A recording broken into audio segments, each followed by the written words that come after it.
साथियों नमस्कार, स्वागत आप सबों का। बिहार में शिक्षकों की भर्ती प्रक्रिया में बदलाव होगा। क्या बदलाव होगा, इसको लेकर के विगत कई महीने से अभ्यर्थी परेशान हैं। 7वें चरण की प्रक्रिया छठे दौर के बाद होनी है। छठे दौर अपने अंतिम पड़ाव पर है और अब 7वें दौर की बारी है। कल अपर मुख्य सचिव संजय कुमार ने भी इस बात का इंडिकेशन दिया कि 7वां दौर जो है वो जल्द ही आने वाला है। तो आखिर कौन कौन से बदलाव होंगे, उन बदलावों के क्या फ़ायदे होंगे या नुकसान होंगे, उन्हीं पर हम चर्चा करेंगे। लगातार प्रिंट मीडिया, इलेक्ट्रॉनिक मीडिया दोनों ने इस बात की जानकारियां इकट्ठा करने का प्रयास किया है और आप सबों के सामने साझा भी किया है। उसी से जुड़ी हुई एक खबर आपकी स्क्रीन पर है कि बिहार में शिक्षकों की भर्ती में बदलाव होगा और इन बदलावों से जो होने वाले फ़ायदे हैं वो फ़ायदे क्या होंगे। हमने लगातार बताया है कि 7वां चरण जो होगा ऑनलाइन और सेंट्रलाइज रूप में आगे बढ़ेगा, यानी कि इस बार की जो भर्ती प्रक्रिया, बहाली प्रक्रिया होगी वो ऑनलाइन रूप में आगे बढ़ेगी। अब तक की जो प्रक्रियाएं हुई हैं छठे दौर तक वो ऑफलाइन मोड में चलती है, जिसके कारण अभ्यर्थियों को अलग अलग नियोजन इकाई में स्वतः जाकर या फिर डाक के माध्यम से फॉर्म अप्लाई करना पड़ता है, जो कि एक बहुत ही लेंदी प्रोसेस है। इस प्रोसेस में समय और पैसा दोनों खर्च होता है, परंतु ऑनलाइन रूप में अगर प्रक्रिया आगे बढ़ेगी तो इससे अभ्यर्थियों को काफ़ी जो है सहूलियत मिलेगी, प्रक्रिया में तेज़ी भी आएगी। एक ही बार में सभी पदों के लिए जो है आवेदन हो जाएगा। बार बार हर नियोजन इकाई में आवेदन देने की आवश्यकता नहीं होगी, क्योंकि लगभग 8,000 से ज़्यादा नियोजन इकाई हैं, उसमें अलग अलग जो आवेदन देना होता है। अभी यही प्रक्रिया है और अभ्यर्थियों के समय और पैसे की बर्बादी होती है। आवेदन देने के बाद जो लिस्ट तैयार होती है उसमें भी तमाम तरह की गड़बड़ियाँ होती है। पंचायत स्तर पर हो, प्रखंड स्तर पर हो, कई बार नगर निकाय स्तर पर भी मेरिट लिस्ट में गड़बड़ियाँ और फर्जी सर्टिफिकेट के आधार पर नियोजन की बात कई बार सामने आ चुकी है।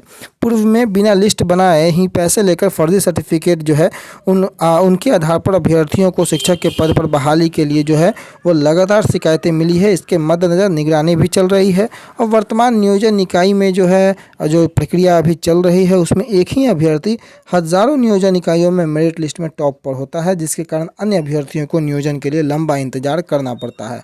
यानी कि इन सभी बिंदुओं को देखते हुए हर पंचायत, हर प्रखंड, हर नियोजन इकाई में जो है वो जाने का झंझट भी खत्म होने वाला है, जो कि बहाली की प्रक्रिया ऑनलाइन रूप में आगे बढ़ेगी।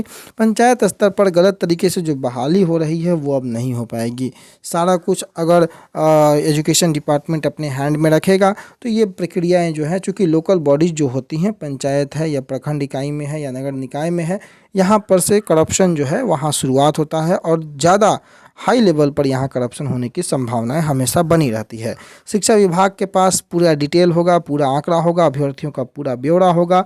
मेरिट लिस्ट भी ऑनलाइन तरीके से बनेगा और जिससे फेयर सिलेक्शन होने की उम्मीदें ज़्यादा होंगी।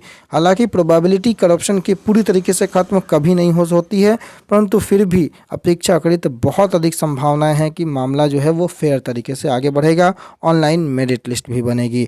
एक बार में ही प्राथमिकता के आधार पर सभी पदों की बहाली कर ली जाएगी और शिक्षकों का जो सर्टिफिकेट है उसको वेरीफाई करना भी आसान हो जाएगा, जिससे कि फर्जीवाड़ा रुकेगा।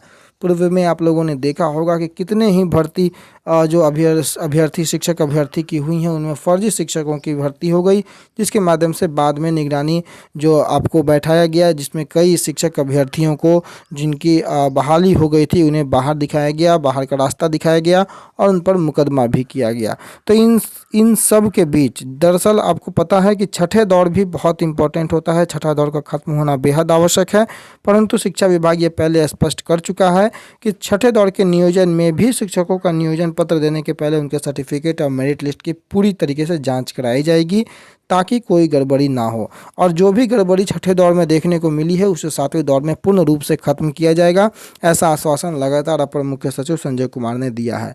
तो ये जो बदलाव हो रहे हैं, इन बदलाव के कई फ़ायदे हैं और जो आपकी स्क्रीन पर हैं, और इन फ़ायदों से आम अभ्यर्थियों के पैसे और समय दोनों की बचत होगी।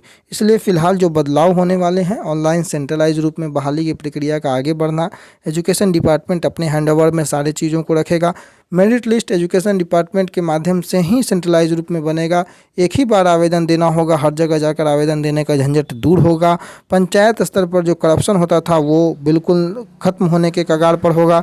दूसरी महत्वपूर्ण बात की जो प्राथमिकता के आधार पर सभी पदों पर बहाली कर ली जाएगी। एक अभ्यर्थी एक ही जगह सेलेक्ट हो पाएगा, हर जगह सेलेक्ट नहीं हो पाएगा। तो इन्हीं सभी बड़े बदलावों से आम अभ्यर्थियों को परेशान होने की आवश्यकता नहीं है, बल्कि इससे बेनिफिट होगा, पैसे और समय दोनों को बचत होगा। उम्मीद होगा कि इस वीडियो में जो कुछ भी बदलाव होंगे और उसमें जो फ़ायदे हैं उसके बारे में आप सबों ने बेहतर तरीके से जानकारियाँ ली होंगी। आने वाले समय में जो भी अपडेट होंगे आप लोगों के समक्ष रखेंगे। तब तक के लिए आप अपना बहुत ख्याल रखें। धन्यवाद।